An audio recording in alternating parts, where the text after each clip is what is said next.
نحمده ونصلي على رسوله الكريم اللهم صل على سيدنا ومولانا محمد النبي الأمي وعلى آله وأصحابه وبارك وسلم۔ میرے معزز خواتین و حضرات، کل میں عرض کر رہا تھا کہ ہر طرف فتنے ہی فتنے ہیں، دنیا کے نام پر بھی فتنے ہیں اور دین کے نام پر بھی فتنے ہیں۔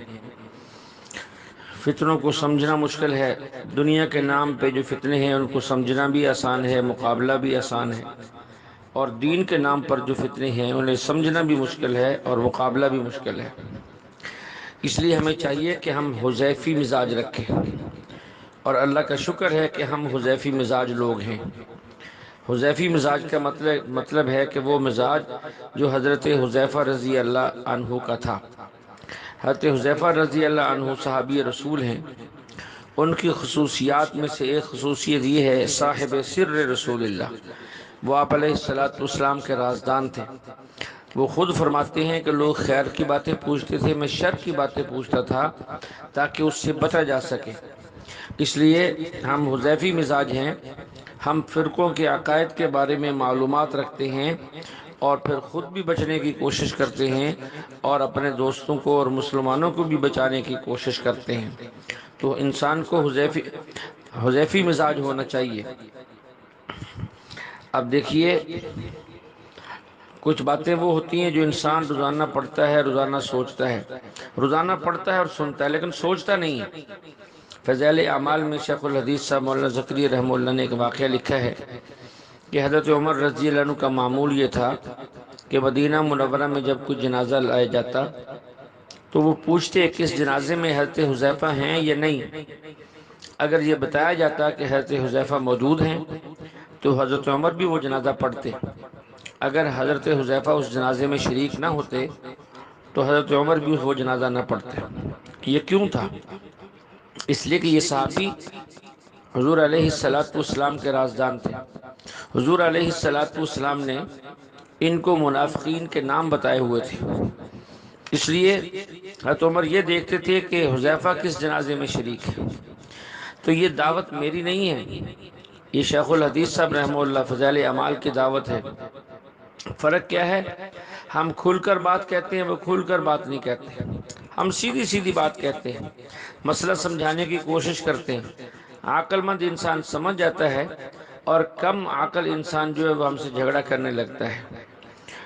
آج ہمارے عجیب مزاج ہے کہ ہر جنازے میں شرکت، ہر جنازے میں شرکت، ہر جگہ گھس گئے۔ بھئی ہم پوچھتے ہیں کیا مصیبت ہے؟ کہتے ہیں یہ ہماری مجبوری ہے۔ بھئی کیا مجبوری ہے تمہاری؟ چلو ہوگی تمہاری مجبوری، ہماری کوئی مجبوری نہیں ہے۔ منکرین حدیث کے جنازے میں بھی شرکت، روافض کے جنازے میں بھی شرکت، اہل بدعت کے جنازے میں بھی شرکت، مماتیوں کے جنازے میں بھی شرکت، اہل قرآن کے جنازے میں بھی شرکت، جماعت المسلمین کے جنازے میں بھی شرکت۔ بھائی یہ کیا ہے؟ دنیا کے اندر چلو خوش ہوش سے چلو، یہیں الگ ہو جاؤ۔ قیامت کے دن جو الگ ہونا ہے، اس دن جو اعلان ہوگا وَامْتَازُوا الْيَوْمَ أَيُّهَا الْمُجْرِمُونَ، ادھر ہی الگ ہو جاؤ۔ یہاں الگ ہوگے تو یہ اختیاری علیحدگی ہوگی، اس پر اجر ملے گا، اور وہاں جو علیحدگی ہے وہ اضطراری ہے، اس پر اجر نہیں ملے گا۔ اس لیے بات کو اچھی طرح سمجھیں، مسئلہ صرف عمل کا نہیں ہے۔ عمل کا جرم بھی جرم ہے لیکن چھوٹا جرم ہے، عقیدے کا جرم بڑا جرم ہے، عمل کا فساد چھوٹا جرم ہے، عقیدے کا فساد بڑا جرم ہے۔ عقیدے کے معاملے میں ہم اہل سنت والجماعت کا کوئی سمجھوتا نہیں ہے۔ ہم یہ بات یہاں بھی علل اعلان کہتے ہیں، اور جو اللہ نے ہمارے ذمہ لگایا ہے ہم اس کو کھول کھول کے بیان کرتے ہیں، خواہ فریق مخالف ہمیں گالیاں دے یا ہمارے اپنے ہمیں کوسیں، ہمیں اس سے کوئی غرض نہیں ہے۔ اگر ہماری بات مان لو گے تو محشر کے میدان میں مزے کرو گے، نہیں مانو گے تمہیں بھگتنا ہوگا۔ ہمارے اکابرین میں حضرت حکیم الامت تھانوی رحمۃ اللہ علیہ ہر سوال کا جواب بڑا حکیمانہ دیتے تھے۔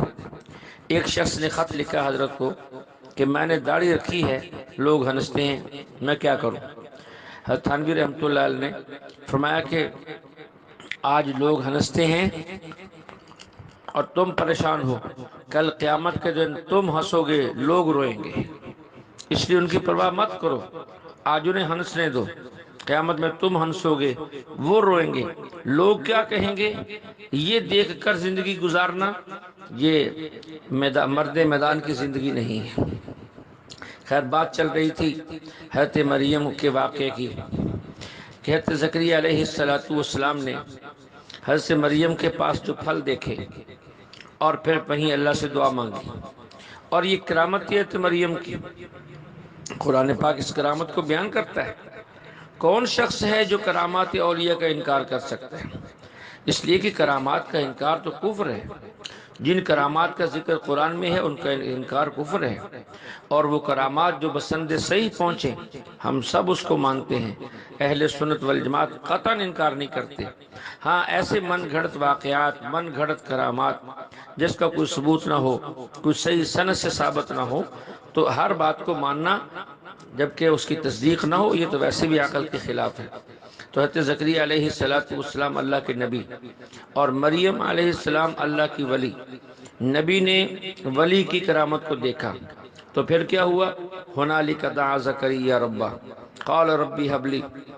کرامت کو دیکھ کر مریم سے نہیں مانگا، بلکہ مریم کے خدا کے سامنے ہاتھ پھیلائے کہ اے اللہ اگر تو اسے بے موسم پھل دے سکتا ہے تو مجھے بھی بے موسم اولاد دے سکتا ہے۔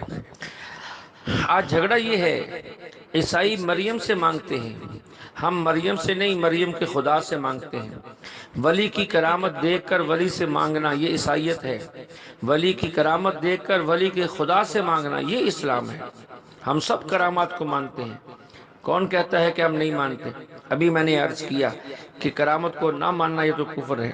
اس کرامت کا ذکر قرآن میں ہے، اور بہت سی کرامات کا ذکر جو ہے قرآن پاک کے اندر ہے۔ بہرحال مریم علیہ السلام کی تربیت ہو گئی، پرورش ہو گئی، وہ زکریا علیہ السلام کے ہاں سے اپنے گھر چلی گئی۔ ایک دن گھر میں تھی، جبریل امین آئے، پردہ کے پیچھے سے پوچھا کون ہو؟ انہوں نے کہا میں انسان نہیں ہوں، فرشتہ ہوں۔ مریم نے کہا کیسے آئے؟ انہوں نے کہا بیٹے کی خوشخبری دینے۔ نے کہا کیا بیٹے کی خوشخبری دینے؟ کیا مطلب اس بات کا؟ میرے پاس نہ تو کوئی انسان آیا ہے، نہ میرا نکاح ہوا ہے، نہ ہی میں کوئی گندی عورتوں میں سے ہوں، بیٹا کیسے ہوگا؟ اور یہی بات لوگوں نے کہی جب وہ بچہ ہاتھ میں اٹھا کر لے کر آئیں۔ یا اخت ہارون ما کان ابوک امرأ سوء وما کانت امک بغیہ، اے ہارون کی بہن، نہ تیرا باپ برا تھا نہ تیری ماں بری تھی، یہ تو نے کیا کیا ہے؟ یہ بات لوگوں نے کہی اور بعد میں تو انہوں نے کہا، فرشتے نے کہا کہ یہ اللہ کا حکم ہے، اللہ جب کسی بات کا ارادہ کر لے تو وہ ہو جاتا ہے۔ جبریل امین نے مریم کے گریبان میں پھونک مار دی، وہ حاملہ ہو گئی۔ اب عیسیٰ علیہ السلام کی پیدائش کا وقت آیا، پیٹ ظاہر ہونے لگا، مریم علیہ السلام پریشان ہوئی۔ پریشانی کے عالم میں پریشان ہونا چاہیے۔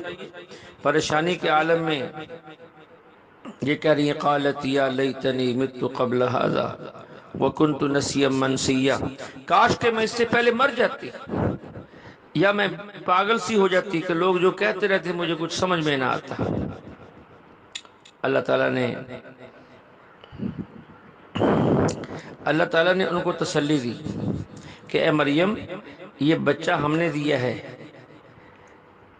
اور یہ ذمہ داری ہمارے اوپر ہے کہ ہم آپ کی پاک دامنی کی گواہی دلائیں، اس لیے تو نے نہیں بولنا۔ جب کوئی تجھ سے پوچھے کہ یہ کیا ہے تو نے نہیں بولنا۔ فَأَشَارَتْ إِلَيْهِ، اس کی طرف اشارہ کر دینا ہے۔ تو نے تو یہ کہنا ہے صومًا فَلَمْ أُكَلِّمَ الْيَوْمَ إِنسِيًّا، کہ میرا تو روزہ بھائی، میں نے بات نہیں کرنی، میں نے چپ رہنے کا روزہ رکھا ہوا ہے۔ اس مسئلے کو بھی سمجھ لیں، چپ رہنے کا روزہ پہلی بات شریعت کے اندر جائز تھا کہ میں نے 10 دن چپ رہنا ہے، 5 دن چپ رہنا ہے، یہ روزہ ہوتا تھا۔ ہماری شریعت میں نہیں ہے۔ ہمارے بہت سے لوگ جو رمضان کے اعتکاف میں بیٹھتے ہیں وہ یہ سمجھتے ہیں کہ ہم نے کسی سے بات نہیں کرنی، تو یہ غلط ہے۔ بات کرنے سے مراد یہ ہے کہ فضول بات، واہیات بات جس میں نہ دین کا فائدہ نہ دنیا کا فائدہ، یہ باتیں منع ہے، لا یعنی منع ہے۔ ورنہ مسجد میں بیٹھ کر خیر کی بات کہنا، خیر کی بات سننا، آنے والوں کی اصلاح کرنا، انہیں مسائل بتانا، یہ سب جائز ہے۔ اور یہ غلط فہمی دور ہونی چاہیے کہ روزے کے اندر خاموش رہنا چاہیے، اعتکاف کے اندر خاموش رہنا چاہیے۔ تو مریم علیہ السلام نے فرمایا کہ میرا تو روزہ ہے، فاشارت الی، بچے کی طرف اشارہ کر دیا۔ لوگ کہنے لگے قالوا کیف نکلم من کان فی المہد صبیا، اور یہ تو بچہ ہے 2-4 دن کا، یہ کیسے بولے گا؟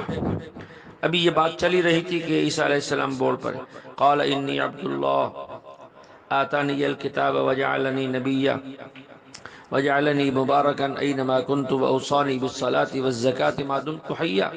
سب سے پہلی بات جو عیسیٰ علیہ السلام نے کہی، میں اللہ کا بندہ ہوں، خدا کا کلمہ ہوں، اللہ کے حکم سے پیدا ہوا ہوں، اللہ مجھے نبوت بھی دے گا، اللہ مجھے کتاب بھی دے گا، یہ میری ماں پاک دامن ہے، اس پر الزام مت لگاؤ۔ ہم عیسائیوں کو چیلنج سے یہ بات کہتے ہیں کہ عیسائیوں، اگر قرآن نہ ہوتا تو مریم کا دفاع نہ ہوتا۔ عیسیٰ علیہ السلام کی والدہ پہ جو الزام لگا رہے تم لوگ، اس کا دفاع ہمارے قرآن نے کیا ہے، تمہاری انجیل نے نہیں کیا۔ اگر قرآن دفاع نہ کرتا، دنیا کی کوئی کتاب تمہارے نبی کی ماں کا دفاع نہ کرتی۔ اس سے بھی اگلی بات ہم ان سے کہتے ہیں، اگر قرآن نہ ہوتا تم اپنے نبی کا نام نہ جانتے۔ تمہاری ساری کتاب کے اندر جو ہے عیسیٰ علیہ السلام کا نام نہیں ہے، کہیں یسوع لکھا ہے، کہیں مسیح لکھا ہے، عیسیٰ علیہ السلام کا لفظ صرف اللہ نے قرآن میں اتارا ہے۔ اگر قرآن نہ ہوتا تو آپ اپنے نبی کا نام بھی نہ جانتے۔ اس لیے قرآن مقدس ہی ہدایت کی کتاب ہے، اسی پر ایمان لانا چاہیے۔ اس کے بعد جو ہے ہم اس مسئلے کی طرف آ جاتے ہیں جو سورۃ آل عمران کے پہلے صفحے پر ہم چھوڑ کے آئے۔ قرآن پاک کی آیات 2 قسم کی ہیں، محکمات، نمبر 2 متشابہات۔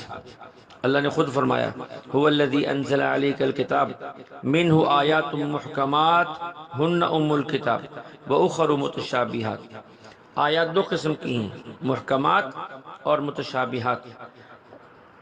قرآن کریم اس کو اچھی طرح سمجھے، محکمات ان آیات کو کہتے ہیں جن کا معنی بڑا واضح ہو، اور متشابہات اسے کہتے ہیں جس کا معنی واضح نہ ہو۔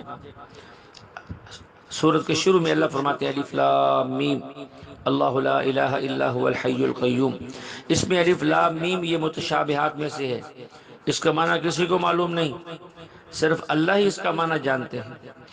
اب کون سا انسان محکم آیات کے پیچھے جاتا ہے اور کون سا انسان متشابہات آیت کے پیچھے جاتا ہے، اس کی وضاحت بھی خود اللہ نے کر دی، ہم نے نہیں کی۔ اسی صورت میں اسی آیت کے متصل اللہ فرماتے فَأَمَّا الَّذِينَ فِي قُلُوبِهِمْ زَيْغٌ، وہ لوگ جن کے دلوں کے اندر کجی ہے، ٹیڑھا پن ہے، گمراہ ہیں، فَيَتَّبِعُونَ مَا تَشَابَهَ، وہ محکمات نہیں متشابہات کے پیچھے چلتے ہیں۔ وہ جب گفتگو کرتے ہیں متشابہات پیش کرتے ہیں، جب مناظرہ کرتے ہیں متشابہات پیش کرتے ہیں۔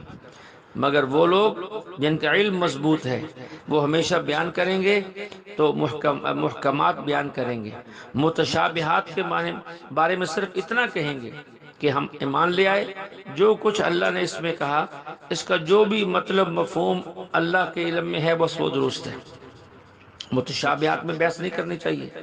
عجیب زمانہ ہے، پہلے علم والے بحث کیا کرتے تھے، اب جاہل بحث کرتے ہیں۔ اللہ تعالیٰ فرماتے ہیں علم والا جو ہے وہ متشابہات سے بحث کرتا ہے، وہ صرف اس پر ایمان لاتا ہے، اور جاہل جس کے دل میں مرض ہے، ٹیڑھا پن ہے، گمراہی ہے، وہ متشابہات کے پیچھے چلتا ہے۔ اس سے ایک بات آپ بخوبی سمجھیں، آپ لوگوں کے باتوں پہ، بیانوں پہ، تقریروں پہ غور کریں۔ جو لوگ متشابہات پیش کرتے ہیں، متشابہات آیات کو بیان کرتے ہیں، اللہ ان کو جاہل اور گمراہ کہہ رہا ہے۔ ہم اللہ سے دعا کریں کہ اللہ ہمیں ان ساری گمراہیوں سے محفوظ فرمائے اور محکمات پر عمل کرنے کی توفیق عطا فرمائے۔ اس کے ساتھ ہی ایک آیت اسی صورت میں آ رہی ہے، اس میں ہمارا مذہبی تعارف ہے۔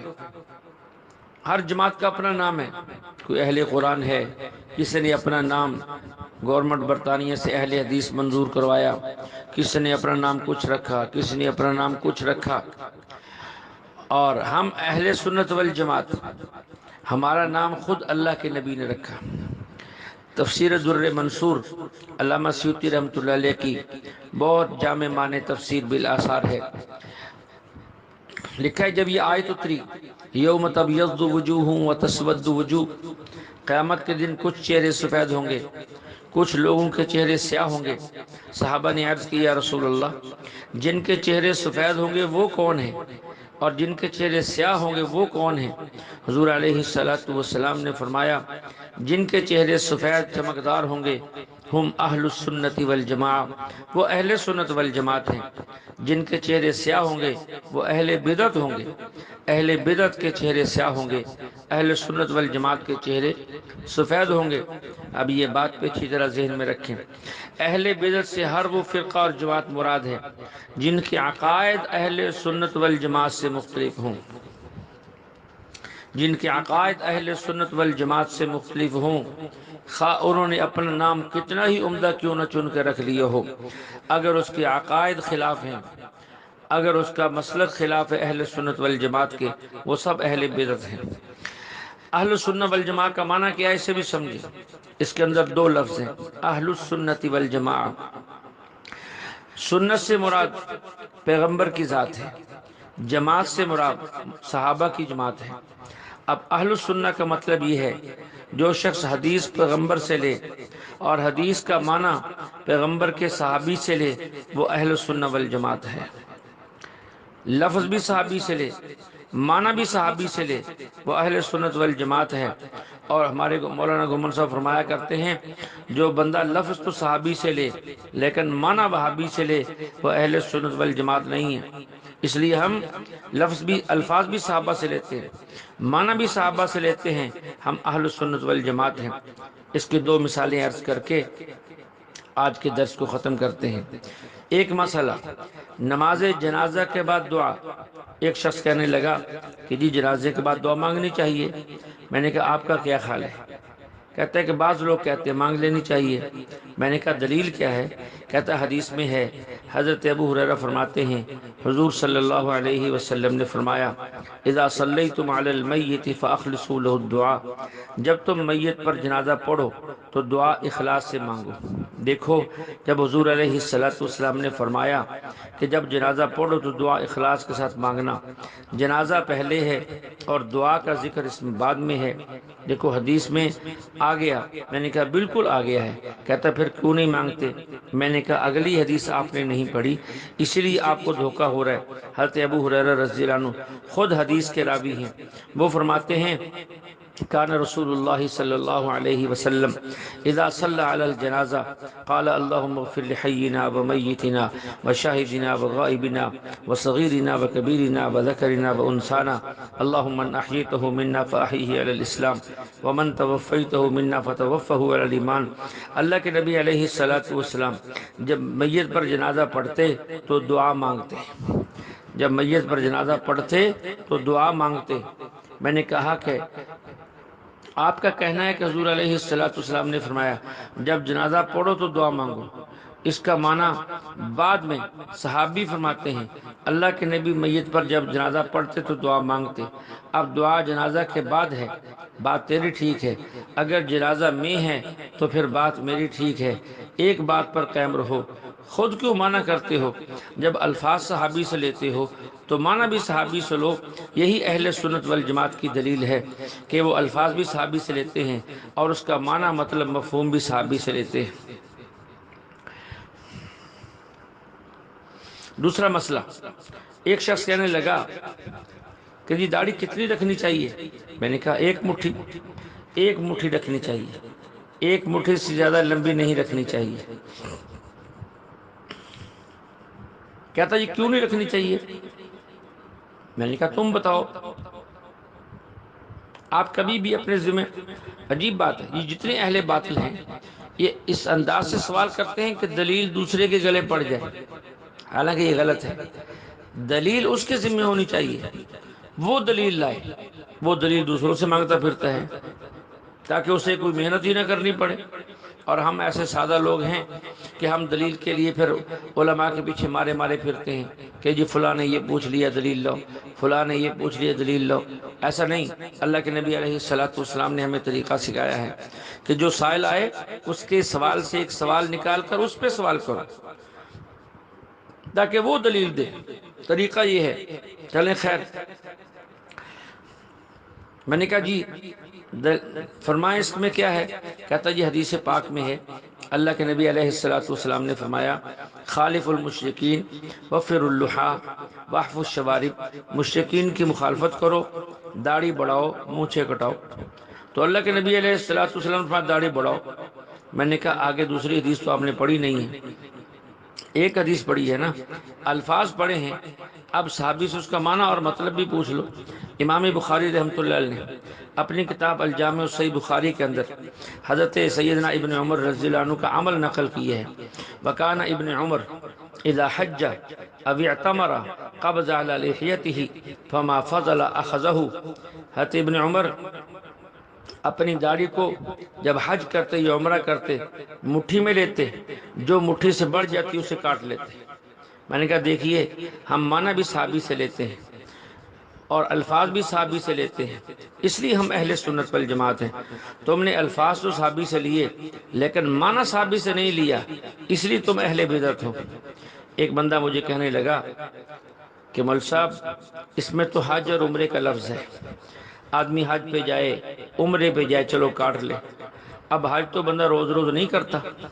میں نے کہا ایسی بات نہیں ہے، جنہوں نے مسئلہ بتایا ہے انہوں نے پورا مسئلہ بتایا ہے۔ حضرت عبداللہ بن عمر رضی اللہ عنہ کی عمر تقریباً 85 یا 86 سال ہے، انہوں نے زندگی میں 60 حج کیے ہیں، 1000 عمرے کیے ہیں۔ آپ 1060 کو ان کی 85 سال سے 15 سال کی عمر نکال دو جو بلوغت سے پہلے کی ہے، باقی ان کی عمر 70 سال بچتی ہے۔ 1060 کو آپ 70 پہ تقسیم کر لو، ہر 2 مہینے کے بعد عمل بنتا ہے، اور ہر 2 مہینے کے بعد اگر انسان جو ہے وہ اپنی داڑھی کو مٹھی میں پکڑے اور اضافی بال جو مٹھی سے زیادہ ہو کاٹ دے تو داڑھی خوبصورت لگتی ہے، اور یہ حدیث کے اوپر عمل بھی ہے۔ اللہ کے نبی کا فرمان بھی پورا ہو گیا، صحابی نے جو عمل کر کے بتایا وہ بھی پورا ہو گیا۔ تو میں عرض کر رہا تھا یہ فتنوں کا زمانہ ہے اور لوگ عجیب عجیب فتنے چھوڑتے ہیں، اس لیے مزاج حذیفی رکھو جو شروع میں نے عرض کیا ہے کہ معلومات رہے، لوگوں کے عقائد معلوم کرو کہ کون کس عقیدے میں پھنسا ہے، کون جو ہے کس دلیل کو غلط بیان کر رہا ہے، تاکہ اس سے خود بھی بچا جا سکے اور اس سے جو ہے دوسروں کو بھی بچایا جا سکے، دوسروں کو بھی بچایا جا سکے۔ اللہ جل شانہ ہمیں سوجھ بوجھ عطا فرمائے اور کلام مقدس کو سمجھنے کی توفیق عطا فرمائے۔ وآخر دعوانا ان الحمد للہ رب العالمین۔